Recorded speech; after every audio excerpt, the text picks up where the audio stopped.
Hello everybody and welcome to Parks Bros. It's Drew here, and on this ending of one year and beginning of another, I had to come back this year and say, hey, this is my new top 25 roller coasters list.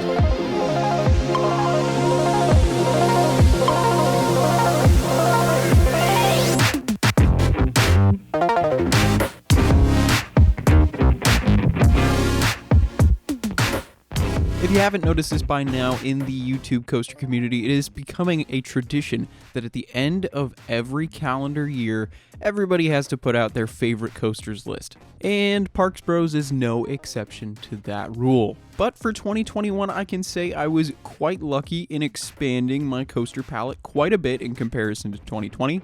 Because I got to ride 40 new roller coasters, which brought my total of roller coasters ridden up to 155. I should definitely mention my biggest trips of the year were to parks like Silverwood in Idaho, Silver Dollar City in Missouri, and all of the Orlando and Tampa area, with the exception of Disney World. I'll get there next year, I promise. But with all of these new parks and rides under my belt, I have a better understanding of what I'm starting to prefer in coasters. So, I should also mention that this list was incredibly tough to put together. I mean, I've been working on it for over 6 months, and I'm not 100% satisfied. But hey, it's all good. Just know that some of these could be switched around depending on how I'm feeling during one day or another. And before we get going into the honorable mentions, make sure to head down to the comments down below and let me know your top 5 roller coasters. I'd love to know what you guys think and what you guys have been able to experience.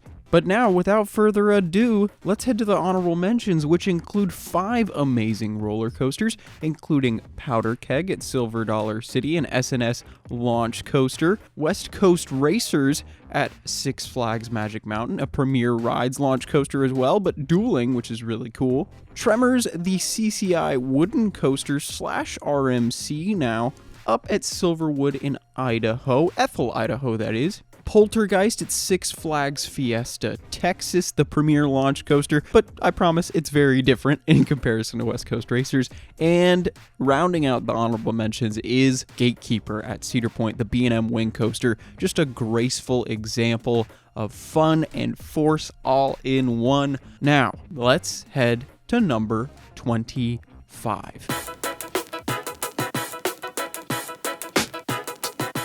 Starting off this official top 25 list, we're going to head to Northern California for Joker at Six Flags Discovery Kingdom. This RMC hybrid coaster with a steel track and wooden supports is just fantastic all around. Gives you some amazing airtime where it pushes you out of your seat, some great positive forces too where it pushes you into your seat, and lateral forces pushing you side to side. Also, some incredible inversions or upside down moments on this coaster, and what for a long time was my favorite inversion, the step up underflip. Just a fantastic example of an all-around great coaster, and I would personally say my favorite at the park. Now for number 24, we're going to be heading all the way across the country down to Orlando, Florida for Manta at SeaWorld Orlando, the B&M flying coaster. This is a coaster I only got one ride on during the night, so hopefully next year I'll get some extra rides on it and I'll get a better solidified feeling on this ride. But I can say after my one experience on this coaster, Manta packed a heck of a lot into its entire ride layout, from incredible inversions, really scenic moments, and incredibly intense loops and turns as well. Manta was a fantastic surprise on my trip, and Manta, I can't wait to go check it out again, hopefully very soon. Moving just across the park, that's right, we're staying at SeaWorld Orlando, because 23 is Mako, the B&M Hyper Coaster, my actual only B&M Hyper Coaster that I've been able to experience so far. This ride excels at one thing so well, and that is just some astounding, sustained airtime moments, just pushing you out of your seat for upwards of 5 seconds at times. It really does a fantastic job at making sure you're in your seat as little as possible. I will also mention that this is one of the most re-rideable coasters out there. I mean, some buddies of mine, when I was last out there, rode it almost 20 times within an hour and a half because they just kept going and could have kept going if the park didn't close at that time. But I seriously could ride it all day long just because of how smooth and graceful it is, and not too incredibly forceful where it makes you get a headache after a while. So heck, maybe when I go back, I'll make it an all-day ride challenge or something like that. That could be fun. But with that said, we're now going to hop all the way back to Northern California for the best wooden coaster, at least in my opinion, at California's Great America. This is Gold Striker, the GCI wooden coaster with a twisting drop and plenty of unexpected twists and turns. This thing is amazing. At one point, this was my number 2 coaster overall. But then again, that was only when I had ridden maybe 25 or 30 roller coasters in total. But to still see it in this top 25 list, I think says a lot. Now, sadly, I have not gotten to ride this in quite a long time. I think since 2018 now, but my memories are still incredibly fond of this coaster. Some of my night rides I've gotten on it were some of the best night rides I've ever gotten on any ride, period. I won't lie, it has gotten a little rough over the years, so maybe that's why it's kind of slowly backing out of my top 25, at least at the moment, but I can't wait to go hopefully check it out again next year. Moving on up to another new state on this list. This is going over to Silver Dollar City for Time Traveler, the Mock Rides Extreme Spinning Coaster. This thing is revolutionary, to say the least. Without mentioning its incredible theming all around, especially for a thrill coaster, Time Traveler is a spinning, looping, and launching coaster all in one. And it was the first of its kind. Oh, and I guess I should mention this. The first drop is 90 degrees out of the station. That's right, you start the ride with the drop, and then feature a bunch of different inversions and some awesome airtime moments and turns before going into multiple launches to bring you all the way back up to the same height of the station. I won't lie though, even though I got a good 6 or 7 rides on this coaster during my trip to Silver Dollar City earlier in the year, it still was not enough. Every ride was so different that I feel like I still need to ride it more to get a better solidified opinion on it. But maybe that's a big positive. Because you get a different experience each time, it keeps you wanting to go back over and over again, which I can definitely say I'm trying to book another Silver Dollar City trip ASAP. Jumping back over to Florida, which we're going to do a lot in this list, we're heading to Busch Gardens, Tampa for Montu, another B&M coaster. You're going to see a lot of those on this list, at least in this region. This inverted coaster puts you underneath the track, and I would say it's personally my favorite of the good 8 or 9 inverts that I've been on at this point in time. A big reason for that is, one, the trenches and the theming around the ride itself really immerse you very well in that theme, but also the length of this ride is just phenomenal. I mean, it literally never ends. At least that's what it feels like when you're on the ride itself. But in addition to everything I've said already, this thing is incredibly forceful when it comes to positive G-forces. I mean, it feels like you're being squished at almost all times throughout this layout, which to me is getting more and more enjoyable with the more coasters that I ride. But I guess I should say, at least at this point in time, after only one visit to Busch Gardens, Tampa, Montu is the star at the park for me, at least until another certain coaster opens in the next couple of months. Oh man, we're doing a lot of country hopping today, because now we're going to head back to California, but this time for Southern California's own Six Flags Magic Mountain and Tatsu specifically.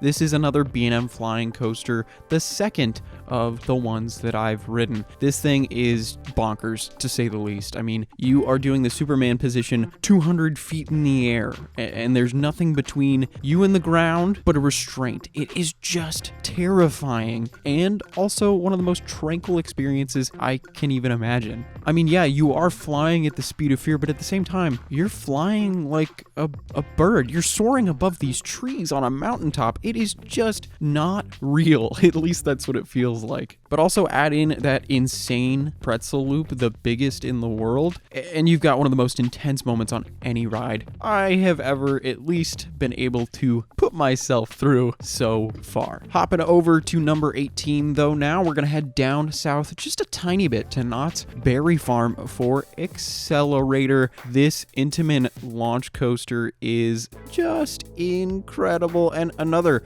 very intense ride. This still has my favorite launch on any roller coaster I have ever been able to ride, pushing you all the way from 0 to 82 miles an hour in 2.3 seconds. Like, that is crazy. And it still is one of the only moments to give me pure butterfly feelings in my stomach. I don't get that much anymore, but the launch is still one of the points on any ride or experience that I still have been able to feel that. Add in some awesome airtime coming off the top hat and some crazy positive G-forces that will make you start to lose your vision on the turns. It is just a great package, even though it's only 22 seconds long. At this point, we're gonna hop all the way over to Pennsylvania, a state I've only been in for a good 4 hours, but with that 4 hours, I spent a lot of my time on Ravine Flyer 2 at Waldameer, a Gravity Group wooden coaster with PTC trains, giving one of the most beautiful sights on any ride I've ever been able to see. This wooden coaster literally takes you to the top of a cliff, a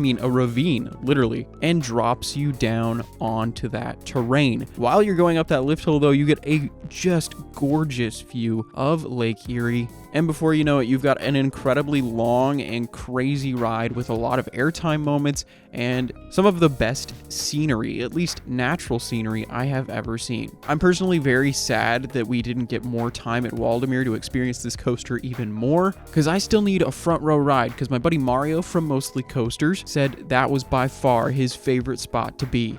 And of course, I want to get a night ride one of these days too. From Pennsylvania all the way to Utah, we're going to head to Lagoon for number 16. This is for Cannibal, which once had the steepest drop on a roller coaster in all of North America with 116 degrees. That's right, 26 degrees beyond vertical. Like, that is just absurd on its own. Add in an elevator lift, some really great looking theming, and the ever-present Lagoon Roll, which just is unfathomable. It just makes for an all-around fantastic experience. And I'm legitimately tempted to fly out to Utah next year just to get a couple more rides on this beast. Hopping down to Texas for the first time in this list, though, we're going to head to SeaWorld San Antonio for Steel Eel, the Morgan Hyper Coaster, standing at around 150 feet tall. This thing just packs some crazy airtime. Now, this is what I would consider Mako to be, but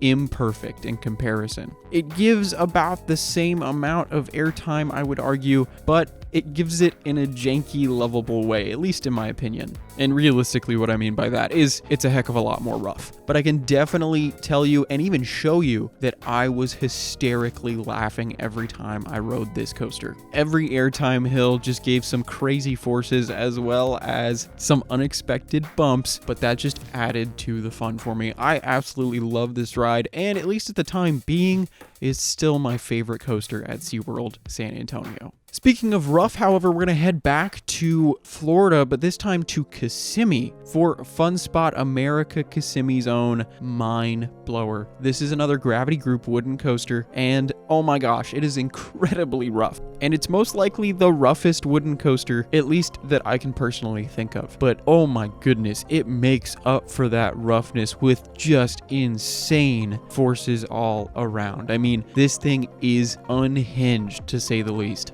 It will throw you all over the place and just not care. It makes you feel like a rag doll at certain moments because the pacing and layout is just perfect. And I won't lie to you, if this was a heck of a lot smoother, then I would probably put this near my top 5. It is just that awesome of a layout, and you're still flying by the time you hit the brake run. Now, just going about a half hour down the road, we're going to head to Universal Orlando Resort for the first time in this video for the Incredible Hulk at Islands of Adventure. This B&M sit-down launched coaster blew me away more and more every time I experienced it. it. Everything from the theming to the immense positive G-forces in the first couple of inversions alone that would make me gray out for almost 5 or 6 seconds every single ride cycle, to of course that added in soundtrack that gets your blood pumping before you're even out of the station. This thing, in addition to being amazingly forceful, is just so much fun. It is seriously one of the most fun coasters I can think of, and is honestly one of my favorite rides. I don't know what it is about Hulk, but I feel the same way about Spider-Man right next door. Those two rides make up some of my most favorite in all of the world, and if I was to have both of those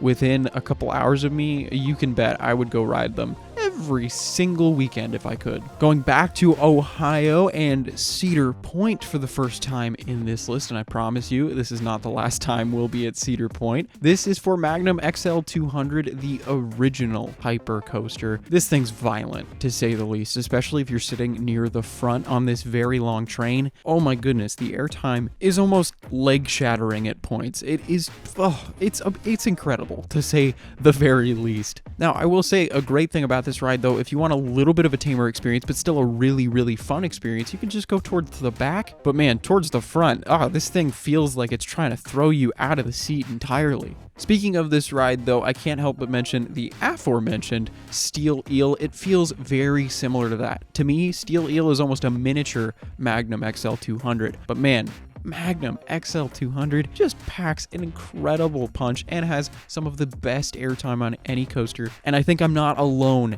in stating that. Hopping back down to Islands of Adventure in Universal Orlando Resort, we're going to take a little train ride all the way to Hogsmeade and hop on to Hagrid's Magical Creatures Motorbike Adventure. I have to say, this name for the ride just fits perfectly with the actual experience. It is that complicated, that insane to try and say. Well, the coaster itself is the same feeling. I will say, if you don't want to be spoiled, you should definitely skip ahead about a minute right now. But with 7 launches, including backwards launches and a backwards spike, a switch track, multiple switch tracks, and multiple drop tracks, and there's just too much to mention. Include an onboard audio soundtrack, some animatronics, and a full-on storyline. This really is theming a coaster to the next level. I mean, it's understandable why this is considered the most expensive coaster to have ever been built, at least at the time being. But Hagrid's does a fantastic job of taking you into the wizarding world while also giving you some awesome thrills. Now, if you were to take out all the theming, all the storyline, the coaster itself probably wouldn't be in my top 25. I really don't see that being where it would stand.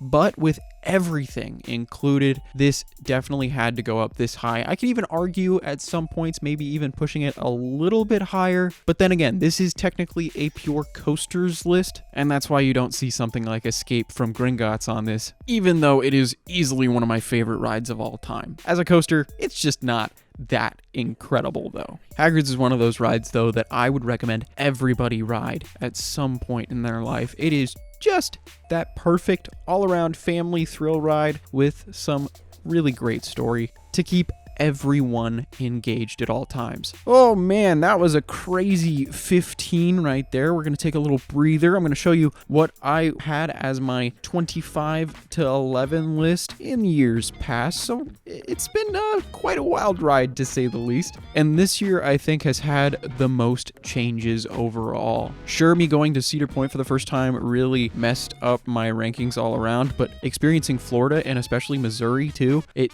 just made everything go crazy. All right, you done comparing? If you're not, you can pause here and start the video in just a second, but let's head over to the top 10, which in my mind are all truly elite coasters. Starting the top 10 in Buena Park, California, we're going to Knott's Berry Farm for the wooden coaster at the park, the CCI and then retracked by GCI Ghost Rider. This is one of my personal favorite coasters of all time, as well as being one of the best coasters I've been on. I would argue that this is the best traditional wooden coaster I have been able to ride because of its incredibly long layout, as well as some awesome airtime and just some crazy lateral forces that will push you to your left side for what feels like forever. This is still one of my favorite night ride experiences, so I would definitely wait towards the end of the day to get the best potential ride on Ghost Rider, but I can say I'm incredibly lucky with this thing just being a couple miles down the road from me because it is just so incredibly fun and iconic. Speaking of iconic,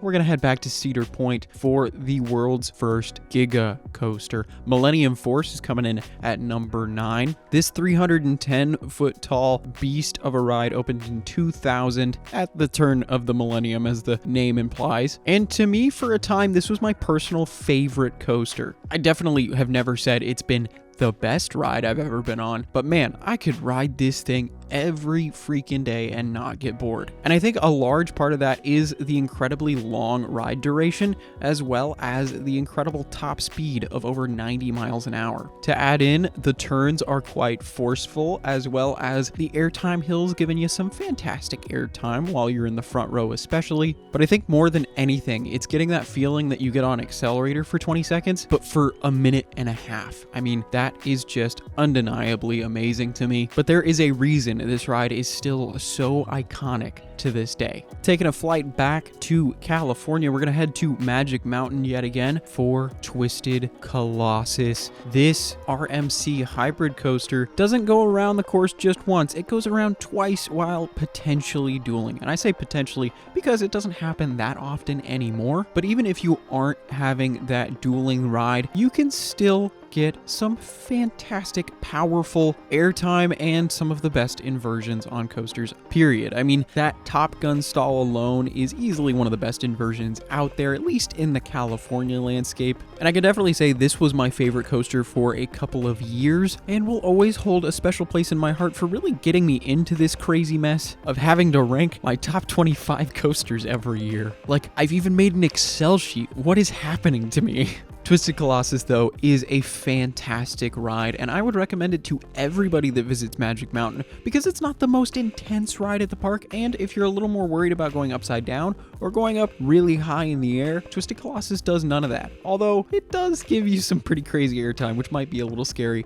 if you've never experienced something like that before. This thing, though, is always going to be there for me pretty high up, and at least in my heart, it will always hold a top 5 spot. Going back to Texas for Six Flags Fiesta Texas, we're going to Iron Rattler, another RMC hybrid coaster, which features probably my favorite drop on any ride to date. This thing is Twisted Colossus, but one lap. But instead of having the one lap be the same height and size, you pretty much put the 2 laps on top of each other. With a nearly 200-foot tall drop at 81 degrees that twists back and forth, that alone makes this ride incredible to me. Add in a lot more of those elements diving on and off the quarry wall with some fantastic airtime thrown in, and the scenery being undeniably beautiful. This thing being a little bit shorter in ride duration doesn't affect me at all. I think it's almost the perfect length. Of course, I would love for it to keep going on forever, but every ride does have to come to an end at some point. I mean, that is literally the laws of physics unless you just keep putting launches on it. Yeah, I'm talking about you, Hagrids. But Iron Rattler, from the drop to the final tunnel after, what feels like skydiving off of the quarry wall, again, took my number 1 spot at one point in time. I can tell you though, there are a lot of rides in Texas that I miss dearly. I think this would have to be number 1. But kind of staying in Texas, kind of not. I've combined 3 coasters into this number 6 spot. This is Railblazer at California's Great America, Wonder Woman Golden Lasso coaster at Six Flags Fiesta Texas, and Stunt Pilot at Silverwood. These are the 3 RMC Raptor prototype models, if you will, and they all feature an incredibly similar layout, which specifically Railblazer and Wonder Woman are nearly identical. The only difference is that they turn in different directions, where Stunt Pilot does change it up a little bit more with different profiling all over the track, but that's because there are extra seats on that ride. I won't lie though, I think Stunt Pilot is the tamest of the three, but it is still a ridiculously fun time. And I can 100% say that with Wonder Woman and Royal Blazer back row rides at night, talk about a rapid fire coaster. I mean, literally back to back to back to back elements with no breathing room in between. Sure, these rides might be a little short at about 30 seconds long from lift hill to brake run, but man, they pack it full with so many great elements and some of the best airtime and lateral forces I have ever been able to experience. Man, I hope you guys aren't playing a drinking game with what I'm saying, but I promise you, all these coasters are in my top 25 for a reason, and that's because they all do something better than any other coaster that I've been able to be on. So, with that all said though, let's head into the top 5. We finally made it to the top 5. This one's sneaking into the top 5 again this year. This is X2 at Six Flags Magic Mountain, the fourth dimensional aerodynamics coaster, which flips you upside down and all around while you're traversing a crazy track layout on its own. I mean, a nearly vertical drop where you face the ground 200 plus feet below, that on its own is worthy of this list. Add in some audio, fire effects, and one of the most crazy inversions I can think of, which totally beats you up. This thing deserves to be this high on my list. I mean, if you've seen my review, which just came out, you would know my full thoughts on it. Maybe I'm a bit of a masochist. I mean, some of my friends and family like to say that. Well, with how much I like rides like this, I might actually agree with them just a tiny bit. To me though, X2 is the most intense coaster, at least in California, if not the US. I mean, I still gotta check out Intimidator 305 and Sky Rush and a couple others, but to me, X2 is more intense than any other ride I've been able to get on. And if you're an extreme thrill seeker out there, definitely come out to LA and go to Six Flags Magic Mountain for this monster. Number 4, I think, has taken the spot of my personal favorite coaster in the past year. This is a brand new one to me, Outlaw Run at Silver Dollar City, my technical favorite wooden coaster, although I wouldn't consider it maybe a traditional wooden coaster because it is made by RMC, and the top of the track is made out of metal, which means you can do some pretty insane maneuvers that would not have been possible on a traditional wooden coaster prior.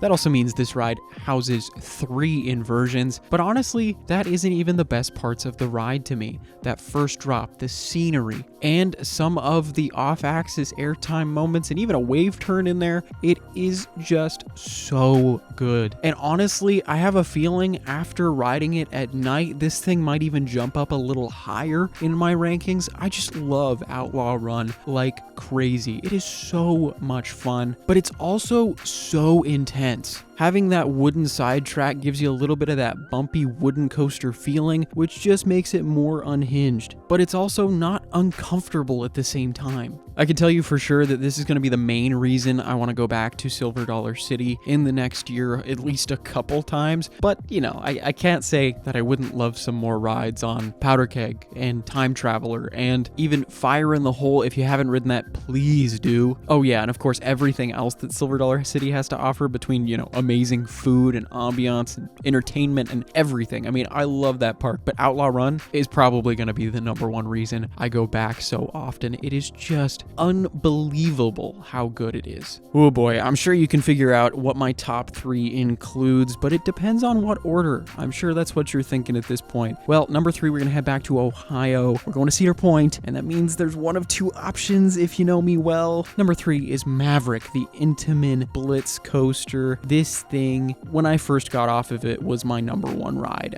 of all time. I mean, it was just so amazing. Everything from the airtime literally being the best moment of it in Frontier Town to the whippy transitions from turn to turn, and of course that 95-degree drop and 70-mile-an-hour launch. This ride literally has one of everything for an intensity lover, except for maybe a vertical loop. Regardless though, this thing packs a heck of a punch all around from start start to finish, it is one of the most intense rides I've ever been on, but man, it makes that intense experience incredibly fun at the same time, which it does it so well. Especially on back row night ride, that is just getting to the point where it makes you feel like a demigod. Maverick is easily the ride I miss the most at Cedar Point. Now with number 2, oh boy, what is it? What's it gonna be? Drum roll, please. Number 2 is staying at Cedar Point. Steel Vengeance is now my number 2 overall. This RMC hybrid coaster, well, hyper hybrid coaster that goes over 200 feet in the air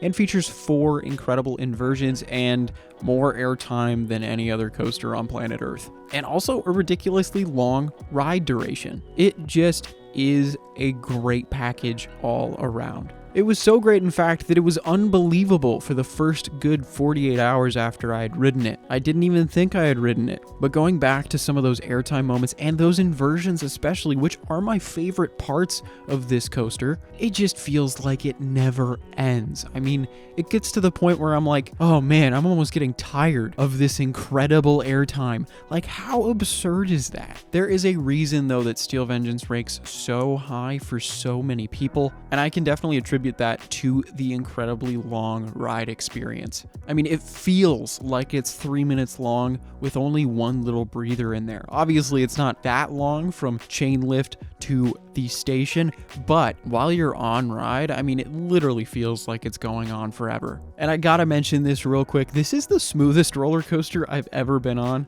And I can definitely say, as an outsider looking in, that would make no sense to me looking at the wooden support structures. But RMC just does it so incredibly well. And this is the best testament to that work, at least that I've been able to ride so far. Oh boy, heading to number 1. I'm sure you guys can figure this out at this point. This is Velocicoaster, Jurassic World Velocicoaster at Islands of Adventure at the Universal Orlando Resort. This Intamin launch coaster has taken my number 1 spot. Is it the most intense thing in the world? Heck no. Is it necessarily the most fun coaster experience in the world? Heck no. But it combines everything so perfectly to just beat out everything else that I have been able to get on. From the incredible immersive theming all around, especially in the first half, to, dare I say, the best inversion in the United States with the Mosasaurus roll. Being able to have those 2 ride experiences in one, with the first being a full-on themed immersive coaster experience like Hagrid's, and then having the second half be all balls to the wall, crazy intense thrill coaster. I mean, dude, it is just so memorable. And I can definitely tell you, I'm not the only one I've witnessed to be crying and shaking after getting a front row night ride especially. It is just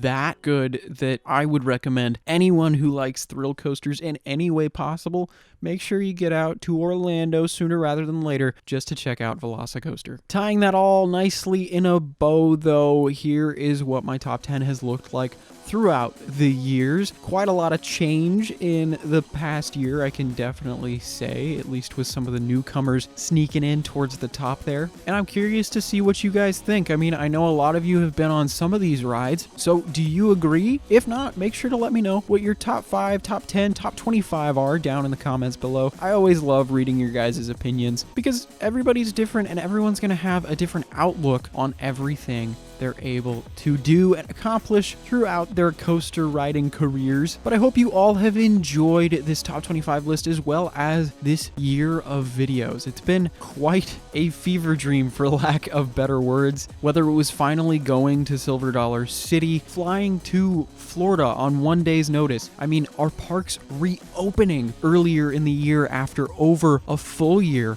of being closed. And heck, even making it up to Idaho on a couple weeks notice and being able to even make it back to my home parks. It has just been a great year, at least in terms of riding new coasters and experiencing new places for myself personally. But with that all said, make sure to subscribe if you haven't. We're going to have plenty of videos coming up very soon, including Knott's Berry Farm rides reviewed and plenty of surprises for the year 2022. So make sure to not miss out. But of course, until next time, we'll see you on the next ride.